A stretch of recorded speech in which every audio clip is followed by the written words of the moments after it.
Malawi Brief. Good afternoon. Breaking news.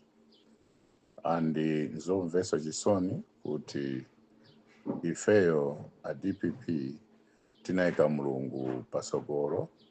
The Holy Spirit was the guiding factor kuti ifeyo tiwine chisankho. Ndeno ngati Holy Spirit inali guiding factor, tisanyoze Holy Spirit. Kungonyoza Holy Spirit will be condemned forever. Holy Spirit is for forgiving. Holy Spirit is for love. Holy Spirit is for unity. Holy Spirit is for all Malawians to praise the Lord God Almighty in heaven. And the glory should be his name. Glory is to his kingdom. Glory is the Lord God Almighty, the Holy One of Israel, the one who blesses and the one who protects. Ngati Peter, Professor Peter Mtalika, ali ndi guidance and protection of the Holy Spirit, let the Holy Spirit lead. Let love lead. If the love will lead, all of us will sing hallelujah. This is Zion, and we have to be in Zion. This is Canaan, we have to be in Canaan.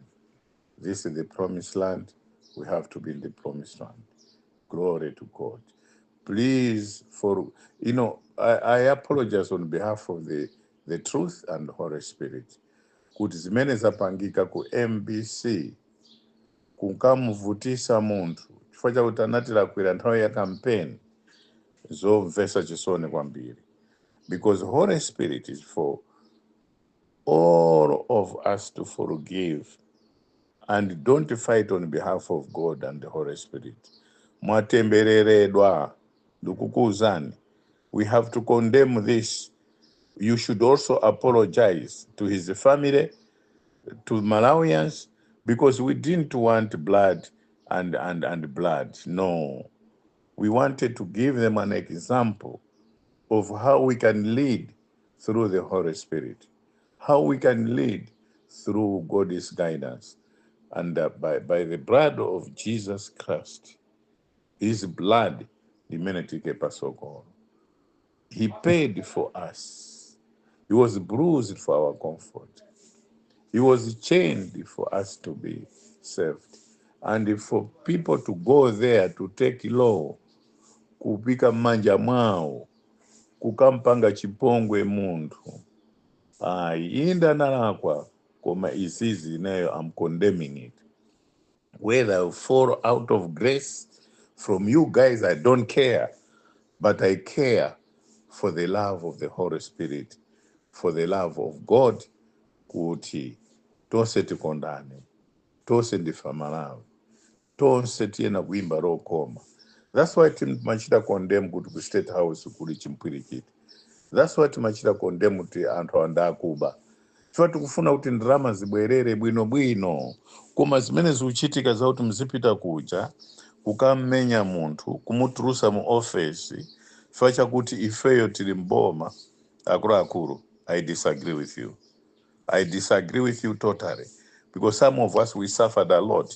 And some of you who are claiming kuti munamuinisa Professor Mtalika, mukunama. It was God and the Holy Spirit and the blood of Jesus Christ. Zimene zinapangisa paka pano lero, Peter Mtalika is still living. Is still living, is there, and is going to guide Malawians to the promised land.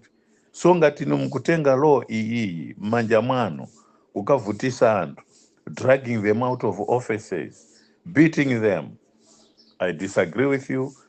Mundizonde mioyo yanu yonse. I don't care. Kaya mulindizi maudindo zotani to hell with you. Kaya mumapasana chan to hell with you. Because all of us, we suffered for it. And ineyo being Kamplepo Karua, who was one of the people that brought in multi-party. Also the artificial people, amene muli nawo. Amene kunama kuti they brought in multi-party democracy when that was not true.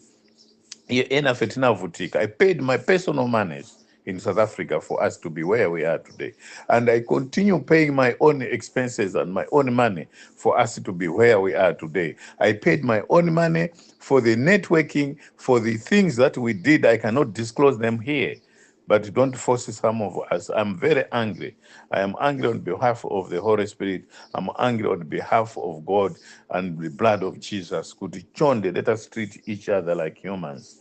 Tisamabweze kubwezera nkwa Yehova, kubwezera nkwa mwene wake Mulungu. Chonde, chonde, chonde, chonde, chonde. Chonde, chonde, chonde. I cry for my beloved country. Let us not do something that will destroy our leadership. Professor is a loving man. As great as he is, he doesn't want chaotic or anarchy in this country. Chonde akulu mumpepese awujende zisapangikeso izizi kunifa anthu ambiri aba, ku Eskom anthu ambiri aba, ku Ijeko anthu ambiri aba, ku Adimak anthu ambiri aba, ku Mega Farm ambiri aba, ku Parliament anthu anaba zinthu. Koma zisachitike izizi. Chonde. I cry. My heart is not normal anymore. I'm the most victimized person. I use my money. I don't use some people's money. I use my money always to fight for genuine democracy, always to fight for genuine love, always to fight for transparency and accountability, genuine transparency and accountability. Ndizimene ine ndikuvutika m'malawi muno. Ndaononga chuma changa chambiri kuti anthu lero mzidiyerera like this. Chonde. Izizi sapitirire kuti muzipita ma offices mwa anthu, dragging people out of offices, forcing them to do confession when they are not supposed, when they didn't want to confess. Munthu akachita confess zichoka pa mtima pake, and God amamkhululukiranso munthu. Osati forced confession ayi. Chonde. Zisapitirire izi ayi. And I'm sad, I'm aggrieved. My vice presidents, Chipani cha DPP, come out, condemn this act. Not a professor, but you guys condemn it, because you are the engineers of all this issue. Koma chonde. Let love lead. Chonde. Ndifora Malawi. Lisakomere muntu moza. Professor said in his statement, it's for everybody. Si chipani cha DPPI, si chipani cha chani I, koma cha ziko lathu la Malawi. With the love of God and the Holy Spirit and the blood of Jesus Christ, I say, hallelujah to the Lord. Thank you, Jesus. Thank you, Holy Spirit. Good afternoon.